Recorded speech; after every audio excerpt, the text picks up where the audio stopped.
Hey guys, so today's video is going to be on my current foundation routine.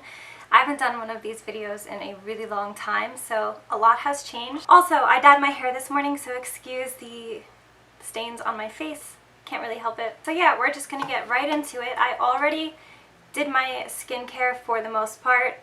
There is one thing I wanted to show you on camera, but I did toner, moisturizer, all of that stuff. So before I go in with primer, something I've been liking a lot lately, I got sent this recently, and I'm a very big fan. It's by Alegra Chetti.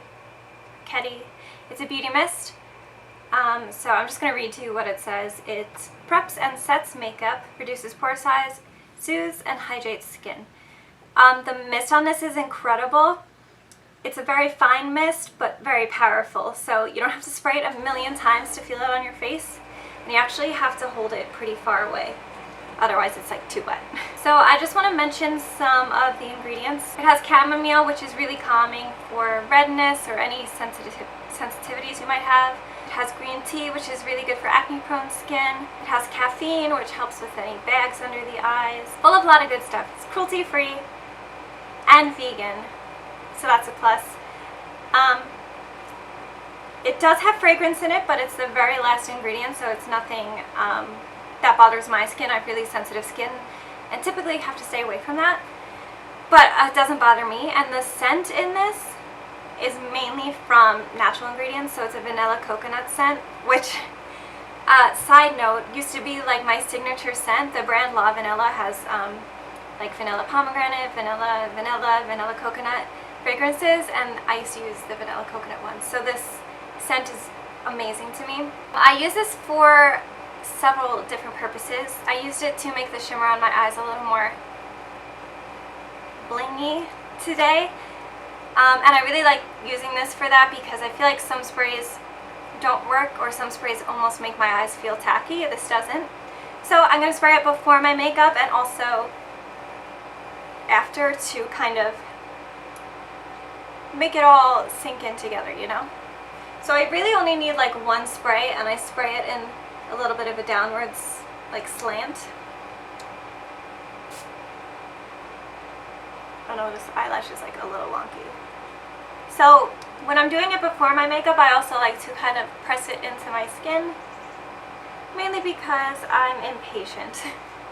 No real reason aside from that. So for primer, I'm actually using the Henriksen Banana Bright Face Primer. I got this forever ago, didn't like it that much, but I've been loving it with my current foundation routine, so I'm going to keep using it. This is, it has vitamin C and banana powder inspired pigments, so it helps brighten dark spots and scarring and stuff, which I'm dealing with a lot right now. So this is just the color. It's a little more peachy than banana in my opinion, but that's fine with me. You don't need a lot of this. If you put too much, your makeup's just going to slide all over the place and it's not going to stay. I also find that this does help if you have any texture. This helps to kind of smooth it out, so when you do apply foundation on top of it, it's not, it doesn't look scaly. Okay, so before I go in with my foundation, I like to color correct my under eyes, and I use the Becca Brightening Under Eye Corrector in the light shade, and I'm taking my Zoeva Concealer Buffer Brush. I like this one because it's rounded. I just find it gets really in there easily, and you don't need a lot of this product. In fact, if you put too much, the makeup you put on top is not going to look good. So I put that under my eye. As you can see, it's so much brighter, but I also put it on some scars I have around my mouth, just because I feel like they make my mouth or my chin area look lumpy, and I want it to be a little more raised. Okay, so for foundation, I'm using an old favorite, which is the Urban Decay Naked Skin. I believe they replaced this with the new one. I don't think this is being sold anymore. If it is, feel free to correct me down below. We'll be going back to Sephora soon, so I could find out there. But I do have a tan right now, so that's the main reason I've been using it, but it looks so natural and skin-like, but still covers enough. It's not full coverage. I still see my freckles through it, but it creates such a beautiful canvas. So, and I'm using that with my Juno & Co. sponge.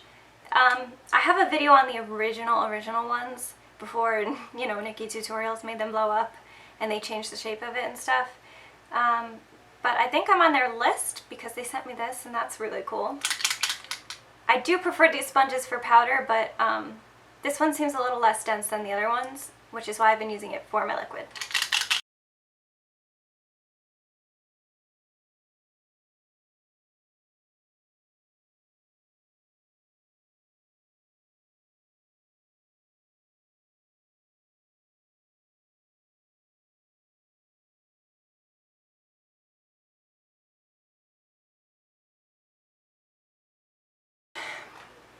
Okay, so that's pretty much the best it's gonna get. You can let it dry a little bit and then add another layer, and it does build really nicely, but I'm not trying to do that today. I know you can still see some of the stains from the hair dye. I'm not that bothered by it. For contour, I'm so glad I finally picked this up. This is the Anastasia Fawn foundation stick. Yeah. So I put it a little bit above my actual contour because if you put it in it, you're just going to blend it down and it's going to look like your cheeks are saggy rather than lifted, which is what you're trying to do.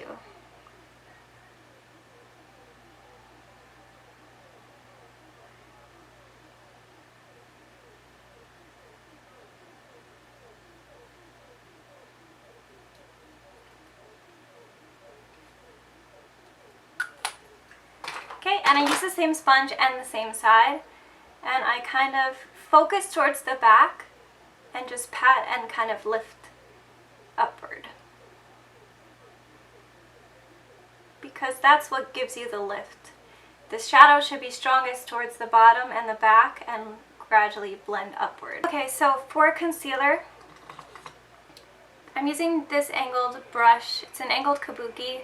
Pretty much every brand sells these. And I'm using a Huda concealer just because I really like the consistency of this one. It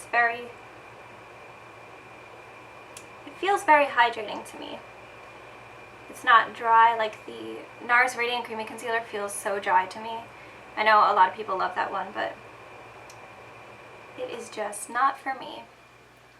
So first I kind of paint it on and then I pat it in with this brush.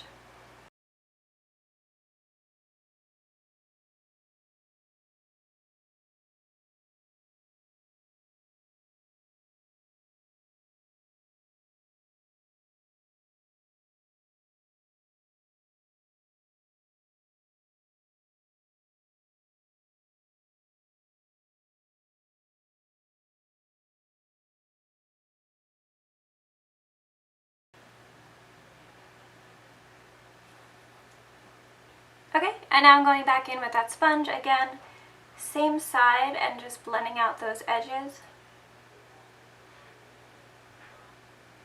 Something that's a little different, just because it's summertime and I get a little hot, I've been using powder differently than I used to.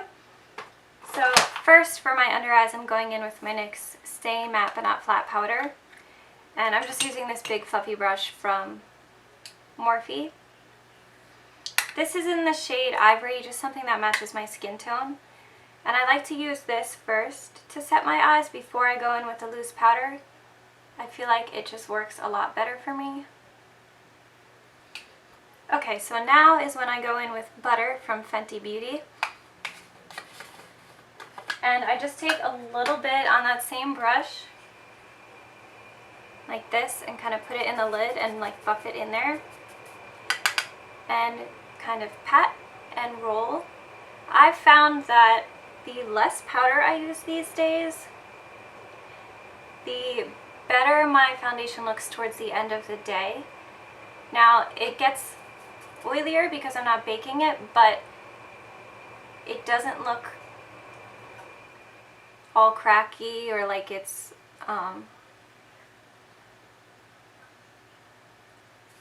I don't know, it just looks better. When I put too much powder on, my skin in the places that I get oily just looks dry and like it's gonna crack and fall off, which is really strange to me. So could just be the combination of everything, but I have found this is what works best. And in my mind it makes sense because if I envision it, the powder kind of makes it more solid and less movable, so the more I'm moving, like, it cracks. So it makes sense. So now I'm going in with the Anastasia Beverly Hills bronzer, and I have the shade Rosewood with my Zoe Luxe Cheek Finisher brush.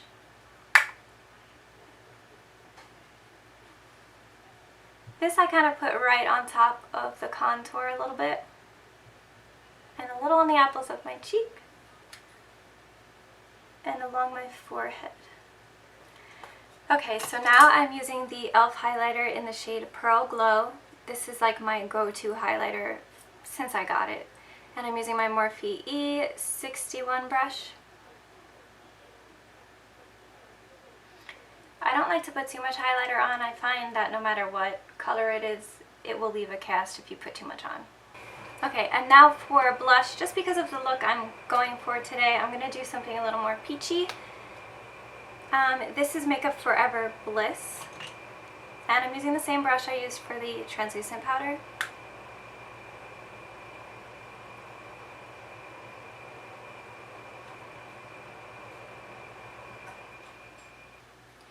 Okay, so now that everything is on, I'm going back in with that same beauty mist that I used before, just to kind of blend all the powders together, and it makes it look so much more skin-like and natural, and it's also way more comfortable on the face.